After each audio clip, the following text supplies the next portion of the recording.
அருமை சார். இப்போ உங்கள்கிட்ட இன்னும் நிறைய கேட்டுக்கிட்டே இருக்கணும்னு தோணுது. அடுத்தது பார்த்தீங்கன்னா, இப்போ பாரம்பரிய ஜோதிடத்தில் ஒரு வாழ்க்கை முழுவதுக்குமே ஒரு லக்னம் தான். இந்த லக்னத்தை மட்டும் வச்சே பலன் சொல்றது அப்படிங்கிறத தாண்டி அதுக்கு அடுத்த பரிணாம வளர்ச்சியா இந்த லக்னம் நகர்ந்து ஒவ்வொரு 10 வருடத்துக்கும் ஒரு லக்னம் நகருது அப்படின்னு முறை கொண்டு வந்து அதனுடைய துல்லியத்தினுடைய அளவை அடுத்த லெவலுக்கு கொண்டு போயிட்டீங்க. அதுக்கும் இன்னும் அடுத்தபடியா அந்த 10 வருடங்களும் ஒரே மாதிரி இருக்காது, அதுல இருக்க 9 பாதங்களும் நட்சத்திர பாதங்களும் அதனுடைய துல்லியங்களை இன்னும் அதிகரிக்கும் அப்படின்னு சொல்லி உங்க டீச்சிங் பார்த்துருக்கேன். அப்போ ஒவ்வொரு நட்சத்திர புள்ளிக்கு மட்டும் எடுத்துக்கிட்டு அதுக்கு மட்டுமே பலன் சொல்ல முடியுமா? கிரகங்களே கொடுக்கல, நட்சத்திர புள்ளி மட்டும் சொல்றோம் அப்படின்னா அதுக்கு பலன் உங்களால் சொல்ல முடியுமா? முடியுமே. அது அப்போதான் துல்லியம் வரும். அப்படின்னா ஃபஸ்ட்டு நீங்கள் எப்படி இலக்கணம், ஒரு கிரகம், ஒரு நட்சத்திர புள்ளி. கரெக்ட். ஒரு நட்சத்திரம் அப்படிங்கிறது ஒன்று, ஒரு நட்சத்திர புள்ளிங்கிறது ஒன்று. இது ரெண்டுமே நம்ம தனித்தனியாக சொல்லணும். சரிங்க. உதாரணம் ஏதாவது ஒரு நட்சத்திரம் சொல்லுங்களேன். விசாகம் சொல்லுங்க. இப்போ விசாகம் 1, 2, 3 அப்படிங்கிறது ஒன்று, விசாகம் 4ங்கிறது ஒன்று. விசாகம் 1, 2, 3 அப்படிங்கிறது ஒரு பலனு, விசாகம் 4ங்கிறது ஒரு பலனு. அப்ப விசாகம் 1ங்கிறது தனியா ஒரு பலன் இருக்கு. இப்ப விசாகம் 1ன்னு வச்சுக்கோங்களா? எப்பயுமே நமக்கு கேள்வி ரொம்ப எளிமையா தான் வரும் இருக்கு. விசாகம் 1 இப்ப வந்து சார் அவரு இது நாள் வரைக்கும் சந்தோஷமா சுத்திட்டு இருந்தவர், இப்ப ஏதோ ஒரு சின்ன கடன் வாங்கக்கூடிய சூழ்நிலை. எப்படி எப்பா நான் இப்பதான்ப்பா முயற்சி பண்ணி என்ன பண்ணுவாரு, நான் ஒரு இடம் வாங்கணும் அப்படின்னு சொல்லி ஒரு லைட்டா முயற்சி பண்ணி ஒரு கடன் ஆக்கி ஒரு இடம் வாங்குவார். சரி இடமே வாங்கலாங்க. இப்ப விசாக நட்சத்திரம் யாருக்காச்சும் போகும்போது உங்களுக்கு இந்த வீடியோ எத்தனை பேர் பார்ப்பீங்க, உங்களுக்கு விசாக நட்சத்திரம் 1ஆம் பாதம் இப்போ 4 வருஷத்துக்கு முன்னாடி போயிருக்கும், 10 வருஷத்துக்கு முன்னாடி போயிருக்கும், 20 வருஷத்துக்கு முன்னாடி போயிருக்கும், 30 வருஷத்துக்கு முன்னாடி போயிருக்கும். ஏன் இந்த வருஷம் கூட உங்களுக்கு விசாகம் 1 போகுமா? அப்ப இப்போ ஒருத்தருக்கு உதாரணமா 50 to 60 வயசுல அவர் வந்துச்சுன்னா அவர் கடனை பத்தி பேசுவார். இல்லை சார் ஒரு 40 to 50 வயது வரைக்கும் சொல்லுங்க சார். இப்போ எனக்கு 40லேருந்து 50 வயது வரைக்கும் விசாகம் 1 போனுச்சுன்னா அவர் என்னுடைய குழந்தைக்காக, குழந்தையோட படிப்புக்காக கடன் வாங்கியே தீரணும். இதை தவிர எதுவுமே நடக்காது சார், நீங்க எழுதி வச்சுங்க சார். நீ பாருங்களேன், நல்லா கேட்டுங்க, நான் சொல்வது ஆய்வு. நீங்க கரெக்டா இந்த நேரத்துல உங்களோட வயது 41லேருந்து 50 வயதுக்கு வரைக்கும் இருந்தால் கண்டிப்பா உங்க குழந்தைக்காக, உங்களுடைய குழந்தைகளோட படிப்புக்காக, குழந்தையோட மருத்துவ செலவுகளுக்காக, குழந்தையோட ஒரு தேவைகளுக்காக கடன் வாங்கியே தீரணும். அந்த 13 மாதம் உங்களுடைய வாழ்க்கையில, அதாவது 405 நாட்கள், ஒரு வருடம், ஒரு மாதம் 10 நாட்கள், எல்லாருக்குமே தெரிஞ்சிருக்கும், பார்த்துருப்பீங்க, புத்தகத்துல கூட இருக்கு, நீ பார்த்துருப்பீங்க.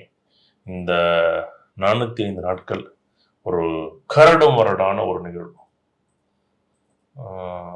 இதுவுமே குரு பலமா இருந்துச்சுன்னா நல்ல நிகழ்வு அமைஞ்சுவிடும். குரு பலம் இல்லாம அமைஞ்சிச்சுன்னா அது அசுப செலவுகளாக போயிடும்.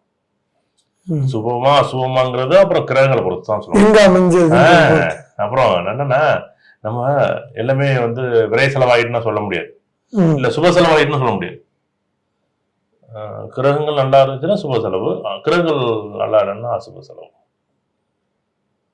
அப்போ முதல் நிகழ்வு பார்த்தீங்க அப்படின்னா, இப்போ இல்லை சார் 30 to 40 வயது, அப்படி 30 to 40 வயது, இப்போ என்ன பண்ணுவோம் அப்படின்னா, இந்த ஜாதகர் இந்த காலகட்டத்தில் இடம் வாங்குவதற்காக அல்ல சொத்து வாங்குவதற்காக ஒரு இடத்தை அட்வான்ஸ் கொடுத்துட்டு பிரச்சனையில் போய் மாட்டிக்குவார். சம்பந்தமே இல்லாம மாட்டிக்குவார் சார். இடம் வாங்கணும்னு ஆசை இருக்கும், ஒரு 10 லட்சம் ரூபா அட்வான்ஸ் கொடுத்துருவாரு, மீத ஒரு 40 லட்சம் ரூபா கொடுக்க முடியாது, இல்லை 40 லட்சம் லோனு போட்டு வச்சுக்கிட்டு தவிப்பார் சார். 30 to 40 வயசு இந்த காலகட்டத்தில் இப்போ நான் முயற்சி பண்ணி நான் தொழில் பண்ணுறேன்ட்டு போனான்னா கடனாக விடுவேன், தொழில் கடனாக மாறும். அப்படி இல்லை திருமணம் சார்ந்த நிகழ்வுகளாக இருந்தால் எதிர்பாராத ஒரு காதல் திருமணமாக சடனாக அந்த விஷயம் நடக்கும் அப்படின்னு. இல்லை சார் நான் 11 வயசுலேருந்து 20 வயசு வரையும் இப்போ என்ன நடக்கும் அப்படின்னா, இந்த ஜாதகருக்கு முழுக்க இரும்பு சார்ந்த அல்லது டெக்னாலஜி சம்மந்தப்பட்ட படிப்பு மட்டும்தான் சார் படிப்பான். நீங்க எழுதி வச்சு பாருங்க, நீங்க விசாக நட்சத்திரம் 1ஆம் பாதம் செல்லக்கூடிய காலத்தில் இது எவ்வளவு தூரம் பொருந்தும் அப்படிங்கிறது அது வேண்டாம் இப்ப. ஏன்னா இது ஒரு நட்சத்திர புள்ளி வைத்துக்கொண்டு அவருடைய 120 வயது வரைக்கும் நம்ம கணக்கீடு பண்ணணும். ஒருத்தருக்கு விசாக நட்சத்திரம் 1ஆம் பாதம், சார் விசாக நட்சத்திரம் கல்யாணம் நடக்குங்க. அப்ப விசாக நட்சத்திரம் 1ஆம் பாதம் கல்யாணம் நடக்கும். அப்ப 21ல இருந்து 30 வயசு வரைக்கும் கல்யாணம் நடக்கும். 71ல இருந்து 80 வயசு வரைக்கும் கல்யாணம் நடக்கும்னு சொல்ல முடியாதுல்ல. அந்த அச்சிலக்கண பദ്ധதியோட முழுமையான தாக்கமே வயதுக்கு தகுந்த மாதிரி பலன் சொல்லணும், வயதுக்கு தகுந்த மாதிரி கேள்வி எடுக்கணும், வயதுக்கு தகுந்த மாதிரி அந்த கிரக நிலைகள் எப்படி இருக்கிறத பார்க்கணுங்கிறது தான் உண்மைங்க. 60 வயசுக்கு திருமணம் நடக்கும்னு சொல்ல முடியுமா? 60 வயசு நோய் தான் வரும். விசாக நட்சத்திரம் 1ஆம் பாதம் 61ல இருந்து 70 வயது வரைக்கும் கணவன் மனைவிக்கு உடல் உபாதைகள் உண்டு. எப்படி? கணவன் மனைவிக்கு உடல் உபாதைகள் உண்டு. அப்ப இந்த ஒவ்வொரு நிகழ்வுமே ஒரு நட்சத்திர பாதம் இல்லைங்க. உங்க வீட்டுல ஒரு சுப காரியம் நடக்குங்க, ஒரு செலவு இருக்குங்க, ஒரு விரைய செலவு இருக்குங்க, ஒரு கடன் இருக்குங்க, ஒரு முயற்சி பண்ணி கடனை மாத்தீங்க அப்படின்னு சொல்லுவாங்க. முயற்சி பண்ணல என்ன பண்ணும்? கடனை மாறக்கூடிய அமைப்பு இந்த ஜாதகத்துல உண்டுங்க. எதிர்பாராத சுப செலவுகள், சுப யோகங்கள், சுப நிகழ்ச்சிகள் அமைப்புகள் உண்டு. அப்போ சுப விரயம் குரு அப்படின்னு விசாக நட்சத்திரம் குருங்க, அவ்வளவுதாங்க, வேற என்ன சொல்றேன். அப்ப என்ன பண்ணும்? அவளுக்கு ஆட்டோமேட்டிக்கா ஒரு சுப செலவு உண்டு. அப்போ வீட்டில் சந்தோஷமான ஒரு நிகழ்ச்சி நடக்குது, குழந்தை உண்டு, குழந்தை பிறகுன்னு சொல்ல வேண்டியது இல்லைங்க. அதுவும் பார்த்தீங்கன்னா வீடு கட்டி கல்யாணம் பண்ணி குழந்தை பிறப்பு ஒரே இந்த விசாக நட்சத்திரத்துக்குள்ளே நடந்துடும். அப்போ ஒரு நட்சத்திர பாதங்கள் இது 1 மணி நேரம் இல்லை, 1 வருஷம் கூட பேசலாம், அவ்வளோ விஷயம் இருக்குது இதில். அருமை சார். இப்போ அடுத்தது பார்த்தீங்கன்னா நிறைய பேருக்கு ஜாதகமே இல்லை. நீங்கள் ஒரு நட்சத்திர புள்ளி சொன்னால், ஒரு லக்னம் சொன்னால், எல்லாத்துக்குமே சொல்றீங்க. ரெண்டு ஜாதகமே இல்லை, இருந்தால் தானே லக்ன புள்ளியோ கிரகமோ சொல்றதுக்கு. ஆனால் ஒரு நம்பர் சொல்றேன், நியூமராலஜி இருக்கு, பேர் ராசி இருக்கு. இப்போ இதை பத்தி ஒன்று ஒன்றா பார்க்கலாங்க. முதல்ல நம்பர் ஒன்று சொல்றோம்னா அந்த நம்பர் வச்சு எனக்கு ஒரு பலன் சொல்ல முடியுமா? இந்த எண்ணியலை பொறுத்தளவுக்கு இப்போ இந்த ஜாதகத்திற்கு உட்பட்டது தான் இந்த எண்ணியல். நல்லா கேட்டுங்க. என்னுடைய இலக்கணத்திற்கு நல்லா கேட்டுங்க, நான் எங்க இருக்கிறேனோ அதுக்கு தகுந்த மாதிரி எண்ணியல் என்னுடைய பேரை வச்சுக்கிட்டாலோ எனக்கு அதுக்கு தகுந்த மாதிரி எண்கள் அமைச்சு கொண்டா உங்க வாழ்க்கையில மாறும். எல்லா நேரத்துலையும் இந்த எண்கள் நீங்க அப்படியே வச்சோம்னா உடனே அது மாத்தி ஜீம்பும்பாம்பனது. இங்க இந்த கர்மா என்பது நல்லதற்கும் உங்களுக்கு ஒரு வாய்ப்பு கொடுக்கும், கெட்டதுக்கும் ஒரு வாய்ப்பு கொடுக்கும். சார் நான் இவரை பார்த்தேன் சார், இது நடந்துச்சு. நான் இவரை பார்த்தேன் சார், இது நடக்கலை. ஏங்க அதுக்கெல்லாம் நிற்க வேண்டாங்க, நீங்கள் போகவே வேண்டாங்க, நீங்கள் அதை பண்ணவே வேண்டாங்க அப்படின்னு சொல்லிவிடுவா டக்குன்னு. எப்படி இந்த கர்மம் என்ன பண்ணும்? விதி விளையாடுவதற்கு எப்படி விதி விளையாடுவது யார் மூலமாக இருந்து விளையாண்டுடும். நீ ஒரு ஜோதிடர் தான் போகணும்னு கிடையாது, அது ஏதோ ரூபத்தில் அந்த சூழ்நிலைகளை உருவாக்கும். அப்போ என்ன பண்ணுறோம்? இந்த எண்ணியல் என்பது உங்களுடைய இலக்கணம். உதாரணமாக நீ இப்போ கடைசியாக கும்ப லக்கணத்தை பற்றி நீங்கள் சொன்னீங்க. இந்த கும்ப லக்கணத்துக்கு உதாரணமாக நான் ஒரு உதாரணமாக ஒரு மொபைல் நம்பர் சொல்கிறேன். என்னுடைய நம்பர், என்னுடைய தொலைபேசி எண் நான் இதுக்கு முன்னாடி வச்சுருந்த நம்பர் பார்த்தீங்க அப்படின்னா 97 88 518 230. அது நான் இப்போ அதிகமாக நான் இப்போ யூஸ் பண்ணுறதில்ல, அது அலுவலகத்தில் இருக்குது. 97 88 518 230. இதை நீங்கள் பார்த்தோம் அப்படின்னா இது அச்சிலக்கண பദ്ധதி படித்த நண்பர்களுக்கு தெரியும். இது மிதன ராசி அப்படின்னு தெரியும். இந்த மிதன ராசி அப்படிங்கும்போது ஆட்டோமேட்டிக் ஒரு யோகத்தை கொடுக்குமான்னா, இந்த லக்கணத்துக்கு எத்தனாம் வீடு? கும்பத்துக்கு எத்தனாம் வீடு? அது 5ஆம் வீடு. சூப்பராக இருக்கு சார். எப்படி சந்தோஷமா இருக்கும். அந்த ஃபோனில் பேசுகிறனால என்ன பண்ணும்? அந்த ஃபோனில் பேசி பார்த்தா தான் உங்களுக்கு அது அருமை தெரியும். அதுவே உங்களுக்கு மகர லக்கணம். எப்படி இப்போ மகர லக்கணம் அந்த எண்ணெய் போட்டாலே கடன்காரன் தான் மோடிப்பார். சார் கடன் வேணுமானு ஒருத்தர் மோடிப்பாரு, ஏன் கடன் கட்டலன்னு ஒருத்தர் மோடிப்பாரு. எப்படி உங்களுக்கு மகர லக்கணமா இருந்து இந்த நம்பர் 97 88 518 230. அப்போ பார்த்தீங்க அப்படின்னா அது பாருங்க, அந்த நம்பர் என்ன இது வருது? மிதனம் தான் வருதுதான் பாருங்க, மிதனம் தான் வரும். ரைட். அப்ப என்ன நடக்குது? மகரத்து எப்படி இருக்கும்? 6ஆம் இடம் ஆயிடுது. ரொம்ப சந்தோஷம், சூப்பரா இருக்கும். அதே விருச்சகம் இருந்தா எப்படி இருக்கும்? இன்னும் பிரச்சனை ஜாஸ்தி, ரொம்ப பிரச்சனையா தீர்க்க இருக்கும். முடியாத பிரச்சனைகளா இருக்கும். அதே ரிஷபமா இருந்தா எப்படி இருக்கும்? லாபமா வருமானமா இருக்கும். வருமானமாக என்னுடைய பேஜ் என்ன பண்ணது? பேஜ் என்ன பண்ணது? பேச பேச வருமானமா காசு வரும். பேச பேச காசு வரும். ஓ, அவ்வளவுதானே, சந்தோஷமா பேசுங்க. ரிஷபலக்கணக்காரர்லாம் எடுத்து நம்பர் எடுத்து பேசுங்க. 2ஆம் வீட்டை என்ன பயன்படுத்தும் போது என்ன பண்ண முடியும்? நல்லா கேட்டுங்க. ஒரு உங்களுக்குன்னு ஒரு அடையாளங்க. இந்த வீட்டு நம்பர் அதுவாக வரும், அதை நம்ம மாற்ற முடியாது. வீட்டு நம்பர் மாற்ற முடியுமா? இல்ல இல்ல, கவர்மெண்டா மாத்தினாலும் கவர்மெண்டா மாற்றினாலும் கவர்மெண்டா கொடுத்தாதான். மற்ற இப்போ தொலைபேசி எண்கள் நம்ம மாற்றிக்க முடியும், தொலைபேசி எண்கள் நம்ம பயன்படுத்த முடியும். இந்த கார் நம்மளா வருமா அதுவாக கிடைக்குமான்னா அதுவாகவும் கிடைக்கும், நம்மளாவும் வாங்க முடியும். வாங்க முடியும். அப்போ அதற்கு தகுந்தாற்போல் எப்படி என்னுடைய இலக்கணம் அடுத்த 10 வருடத்திற்கு இப்படி இருக்கும் என்றால் அதற்கு தகுந்த போல் திட்டமிட்டாதான். சார் ஒவ்வொரு 10 வருஷத்துக்கும் பார்க்கணும். ஆமா, பார்த்து ஆகணும். ஒவ்வொரு நாளைக்கு காலைல சட்டை அயன் பண்ணி போடுறீங்கல்ல, காலையில சாயங்காலம் வரைக்கும் ஒவ்வொரு நிகழ்வு நீங்க பார்த்து பண்றீங்கல்ல, உங்களுடைய 10 வருஷத்துக்கு ஒரு தடவை நீங்க ஜாதகம் பார்த்தா என்ன குறைஞ்சா போடுது? 10 வருஷத்துக்கு ஒரு தடவை நீங்க என்ன பண்ணணும்? நீங்க படிங்கன்னு தானே சொல்றேன், நீங்க பார்க்காதீங்கன்னு தான் சொல்றேன். படிச்சாதானே சார் தெரியும், ஆமா, இல்ல பார்த்தா தெரிஞ்சிட முடியுமா? அப்ப முழுக்க முழுக்க எண்ணியல் என்பது உங்களுடைய ஏஎல்பி இலக்கணத்திற்கு. நீங்க இப்போ ஓப்பனா தானே பேசுறேன். நீங்க அந்த சாஃப்ட்வேர் தான் இருக்குல்ல கூகுள் பிளே ஸ்டோர்ல, போட்டு பாருங்க. நீங்க ஃப்ரீ வெர்ஷனே இருக்கு இருக்க உங்களுடைய வீட்டு என்ன போட்டு பாருங்க. இப்ப தொலைபேசி என்ன பொறுத்தளவுக்கு 9788 518 230 சொல்லிவிட்டா. இப்ப வீட்டு நம்பர் 2/147, 2/147, 2 பாருங்கிறத விட்டுருங்க, 147 எடுத்துங்க. அதே மாதிரி இப்போ ஒரு வண்டி நம்பர் இருக்கு, TN49 அப்படின்னு சொல்லி கடைசியா வந்து 4556 இருக்குன்னா 4556ங்கிறது என்னுடைய நம்பர். அதுக்கு முன்னாடி உள்ள சீரியல் நம்பர் எல்லாம் வந்து அரசாங்க பொதுவான ஒரு குறியீடு. அப்ப கடைசி 4 நம்பர் போட்டு பாருங்க. அது உங்களுக்கு வந்து எப்படி இருக்குங்கிறத நீங்க அச்சய இலக்கண பദ്ധதி எத்தனையோ பேர் படிச்சிருக்காங்க. இப்போ அது என்ன தமிழ்நாடு முழுக்க அச்சய இலக்கண பദ്ധதியில் படிச்ச நண்பர்கள்ட்ட போய் கேட்டு பாருங்க, பேசி பாருங்க. இது வந்து நம்ம புத்தகம் நம்ம இன்னும் வெளியிடல, புத்தகமா நம்ம பதிவு பண்ணல. அது வந்து வரக்கூடிய காலகட்டங்களில் அதை பற்றி வெளியிடுவோம். மற்ற நண்பர்களுக்கு அப்பதான் தெரியும் நம்ம என்ன பண்ணியிருக்கோம், ஆய்வு பண்ணியிருக்கோங்கிறது. இது அச்சய இலக்கண பദ്ധதி படித்த நண்பர்களுக்கு தான் இது என்னன்னு புரியும். Super sir. அப்போ வந்து நியூமராலஜி என்பது, எண்ணியல் என்பது உங்களுடைய ஜாதகத்தில் அந்த எண்களை எப்படி பயன்படுத்தினால் வெற்றி பெற முடியும். இப்போ இல்லைங்க, இப்போ உங்கள் இலக்கணம் வந்து ரிஷப இலக்கணம், அப்போ வந்து ஒரு உதாரணமாக வந்து மீன இலக்கணத்தில் ஒரு எண்ணை எடுத்துக்கிட்டேன், ஒரு மொபைல் எண்ணை எடுத்துக்கிட்டேன், எப்படி இருக்கும்? சூப்பராக இருக்கும். சூப்பராக இருக்கும், அவ்வளோதான். அப்போ லாபம் முக்கியமா வருமானம் முக்கியமா? லாபமும் முக்கியம், வருமானமும் முக்கியம். அப்போ 11ஆம் வீட்டில் ஒரு எண்ணை தொடர்புடுத்தி கொண்டால், ஒரு பயன்படுத்தினா ஆட்டோமேட்டிக் சந்தோஷமா இருக்க போகிறோம். எல்லாமே வந்துட போது இல்லை, பணம் வந்துட போது, பேர் வந்துட போது, புகழ் வந்துட போது, அதிகாரம் வந்துட போது, யோகம் வந்துட போது. நான் ஆனந்தமா இருக்கிறேன், பேரானந்தமா இருக்கிறேன். 11ஆம் வீட்டை என்ன பயன்படுத்தி பாருங்க.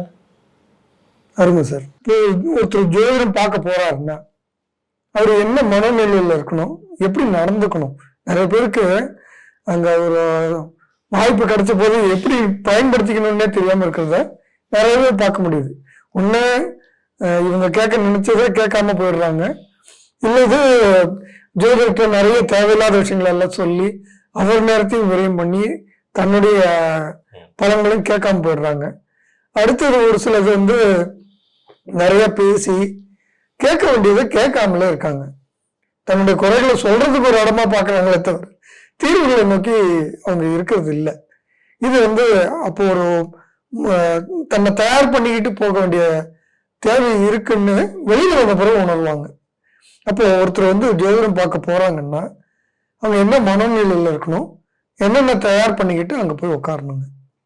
இது கொஞ்சம் சொன்னீங்கன்னா நிறைய பேருக்கு இது பயன்படுங்க. ஒவ்வொரு செயலுக்கும் ஏஎல்பி இலக்கணம் இல்லாமல் நீங்கள் தயவு செய்து பொதுவான எனக்கு இந்த நட்சத்திரம் இந்த எண்ணெய் எப்படி இருக்குன்னு கேட்கவே கேட்காதீங்க. ஏன்னா இந்த வீடியோ பார்க்குற நண்பர்கள் என்னென்னா கேட்குறாங்க நிறைய நண்பர்கள். ஆனால் வந்து இந்த இருக்கக்கூடிய சூழ்நிலையில் வந்து நான் ஒரே ஆள் பார்க்க முடியலை அப்படிங்கிறது உண்மை. அதோட்டு உங்கள் ஊரில் ஒரு ஜோதிடர் இருப்பாங்க, அச்சய இலக்கண பദ്ധதின்னு அங்கே ஒரு ஜோதிடர் இருப்பாங்க. இல்லை அச்சய இலக்கண பദ്ധதி யார் படிச்சிருக்காங்கன்னு பாருங்கள். ஏன்னா யூடியூப்பில் கூகுள் நிறைய பேர் வர்றாங்க, இன்னைக்கு நிறைய பேர் படித்தவர்கள் பார்க்குறாங்க. அவங்கள்ட்ட போய் ஒரு ஒரு ஃபஸ்ட்டு வந்து எப்படின்னா ஒரு ஜோதிடத்தை ஃபஸ்ட்டு போகும்போது உங்களுடைய கேள்வி என்னங்கிறத ஃபஸ்ட்டு எழுதிட்டு போடுங்க. எழுதி ஒன்று கொடுத்துட்டு பேசாம உட்காந்துருங்க. நீங்க எதுவுமே பேசாதீங்க. உங்களுடைய ஜாதகத்தை டேட்டா பர்த் எழுதுங்க, டைம் ஆஃப் பர்த் எழுதுங்க, பேர் எழுதுங்க, அப்பா பேர் எழுதுங்க, அம்மா பேர் எழுதுங்க, எந்த ஊர்ல பிறந்தேன், எனக்கு வீடு வாங்கணும், வீடு வாங்குறதுக்கு யோகம் உண்டா, வீடு வாங்கினா எந்த காலகட்டத்தில் எந்த காலகட்டம், வீடு வாங்கினா எனக்கு எந்த திசையில் அமையறதுக்கு வாய்ப்பு இருக்கு. 3 விஷயம் முடிஞ்சு போச்சு. வீட்டை பத்தி ஒரே கேள்விக்கு 3 எழுதியிருக்கேன் அவ்வளோ. அப்ப நான் வெளிநாடு போகணும், எப்போ போகலாம், எந்த திசை நாட்டுகளுக்கு போகலாம், அமெரிக்கா போகலாமா, லண்டன் போகலாமா, கனடா போகலாமா, இந்த 3 நாடு என்னுடைய சாய்ஸா இருக்கு. இந்த 3 நாட்டை எனக்கு வாய்ப்பு இருக்கா. அடுத்தது நான் வந்து படிக்கணும், நான் பிகாம் படிக்கணும்னு நினைக்கிறேன், இல்லை சிஏ படிக்கணும்னு நினைக்கிறேன், இல்லை வந்து ஆடிட்டிங் சம்மந்தப்பட்டது படிக்கணும்னு நினைக்கிறேன், நான் படிக்கலாமா, இல்லை வேற ஏதாச்சும் உங்களுக்கு நான் என்ன படித்தால் அடுத்து வரக்கூடிய காலம் நல்லா இருக்கும். இல்லை என்னுடைய கேள்வி என்னென்னா, திருமணம் சார்ந்த உறவுகள் எனக்கு அடுத்த 10 வருஷத்துக்கு எப்படி இருக்கும், திருமணம் சம்மந்தப்பட்ட விஷயம் எப்போ அமையும், அது ஆண் சம்மந்தப்பட்ட ஜாதகமாக இருந்தால் பெண் எங்கேருந்து வருவாங்க, அவங்களுக்கு சொந்தமாக இல்லை வந்து அந்நியமாக வருவாங்களா, இல்லை எவ்வளோ நிகழ்வுகளில் பொருத்தமாக அமையும் அப்படிங்கிறத கேட்குறது. அடுத்து கல்யாணம் எப்போ அமையும், 2022 அமையும், இல்லை 2023 அமையும், எப்போ கல்யாணம் காலங்களுக்கு, எனக்கு கல்யாணத்துக்கு காலம் எப்போ வருதுன்னு கேட்கலாமா. இந்த மாதிரி ஒரு தெளிவான கேள்விகளை நீங்க 10 கேள்வி கூட எழுதி கொடுங்க சாமி, தப்பா நினைச்சுக்காதீங்க. 20 கேள்வி கூட எழுதுங்க. ஆனா அங்க போய் ஜோதிடத்தை உட்காந்துக்கிட்டு நீங்க வந்து என்ன பேசணும்னு புரியாது, என்ன பதில் சொல்றாரோ அப்படின்னு புரியாது. நான் அவர்கிட்ட போய் பார்த்தேன் அப்படி நல்லா கேட்டுங்க சாமி. நீங்க இப்ப போறீங்கன்னா கையில் ஒரு பேப்பரோட நான் டேட்டா பர்த் டைம் ஆஃப் எல்லாம் எழுதிட்டு கேள்வி எழுதிட்டு போய் கொண்டு கொடுத்துட்டு பேசாமல் உட்காந்துருங்க. அவரை என்ன பண்ணுவார், 2022 2023 வெளிநாடு செல்லக்கூடிய அமைப்பு உண்டு. இல்லைங்க 2023 2025க்குள் வாய்ப்பு உண்டு. இவருக்கு தொழில் மாற்றம் உண்டு, தொழில் யோகம் உண்டு, தொழில் வேண்டாம், தொழில் நல்லா இருக்கு, தொழில் நல்லா இல்லை. இப்போ ஒரு 20 கேள்வி எழுதி என்ன ஒரு மார்க் ஒரு மார்க் கொஸ்டின் மாதிரி எழுதி கொடுக்க போகிறோம். இவங்க இங்கே போய் பார்த்துட்டு 2 கேள்வி கேட்பாங்க, இந்த 18 கேள்வி மறந்து போடும். சுச்சோ, நான் அந்த ஜோசியர்கிட்ட போனால் மறந்துட்டுங்க, அந்த ஜோசியர்கிட்ட போனால் கேட்கவே முடியலைங்க, அந்த ஜோசியர்கிட்ட போனால் பேசவே முடியலைங்க. ஏன் கேள்வி கேட்குறீங்க, கேள்வி கேட்காதீங்க, பேசாதீங்க, போய் அமைதியாக உட்காந்துருங்க, சந்தோஷமா கேள்வி கேளுங்க. ஃபஸ்ட்டு இந்த ஜாதகம் பார்க்க வர்றவங்க என்ன பண்ணுவாங்கன்னா, அவங்களே பேசி பேசி பேசி பேசி அவங்க எல்லாத்தையுமே வந்து அந்த டயத்தை இது விரைவு பண்ணிடுறாங்க. நம்ம என்ன சொல்ல வர்றோங்கிற கேட்க மாட்டேங்கிறாங்க. நம்ம கிளாஸ்ல பேசுவோம்ல, ஒரு நண்பர் ஒருத்தர் வந்து எப்போ வந்தாலும் அதாச்சும் சொல்லணும்னு நினைச்சிட்டு நான் வெளில வந்தேன்னா சார் அப்படிம்பாரு, அந்த அப்படியே மறந்து போடும். இல்லை அந்த விஷயம் வந்து சரி ஏன் இப்போ சொல்லுவானே அப்படின்னு சொல்லி அப்புறம் அந்த நிகழ்வு தள்ளி போட்டுருவோம். அப்போ தடையாக இருப்பது யார் அப்படின்னா உங்களுடைய வார்த்தைகளும் வாக்குகளும். உங்களுக்கு பொறுமையாக இருங்க. அப்போ இந்த எண்ணியல் சம்மந்தப்பட்ட நிகழ்வுகளோடு சம்மந்தப்படுத்தினோம்னா எல்லா நிகழ்வுகளுமே சரி. காது வேலை செய்யணும், வாயு வேலை செய்யக்கூடாது. செஞ்சிச்சுன்னா நீங்க எதுக்கு போறீங்க, கேட்காம போறீங்க, பேசாத போறீங்க. இது எனக்கு புரியவே இல்லையே. எனக்கு எல்லாருமே நீங்க பாருங்களேன், நீங்க போனோன்னு என்ன பண்ணுவாங்க, அவங்க வீட்டு கதை, சொந்த கதை, சோக கதை, பக்கத்து வீட்டு எத்த வீட்டு கதை எல்லாம் பேசுவாங்க. அவங்க பின்னாடி 4 பேர் உட்காந்துட்டு பார்ப்பாங்க, எட்டி வைப்பாங்க. என்னடா அது இந்த ஜோசியர் உட்காந்து கதை பேச, ஏங்க நான் எங்க கதை பேசுறேன், வந்தவங்க கதை சொல்றாங்க, கேட்கும் அவங்க கேட்கணும்னு நினைக்கிறாங்க, நான் கேட்குறேன். அப்படி வேண்டாம். நீ ஃபர்ஸ்ட் ஜாதகத்தை பார்த்துட்டு அப்புறம் டைம் இருக்குன்னா உட்காந்து கதை பேசுங்க. இல்லை உங்களுடைய நிகழ்வுல சொல்லுங்க. எனக்கு அவரை தெரியும், எனக்கு இங்க தெரியும், எனக்கு இவ்வளவு பெரிய விஷயம், எங்க அப்பா யாரு, எங்க தாத்தா யாரு, எல்லாம் எல்லாம் இருக்கட்டுங்க. நம்ம இன்னைக்கு என்ன, எனக்கு வந்தோம் அப்ப எதுக்கு வந்தோம்னு கொஞ்ச நாள் நம்ம புரிதல் வேணும்ல. அப்பதான் வந்து வாழ்க்கை வந்து வளமாகும். ஃபர்ஸ்ட் கேளுங்க, அப்புறம் பேசுங்க, உங்க வாழ்க்கை வளமாகும். இந்த எண்ணியல் அப்படியும் அப்படிதான்.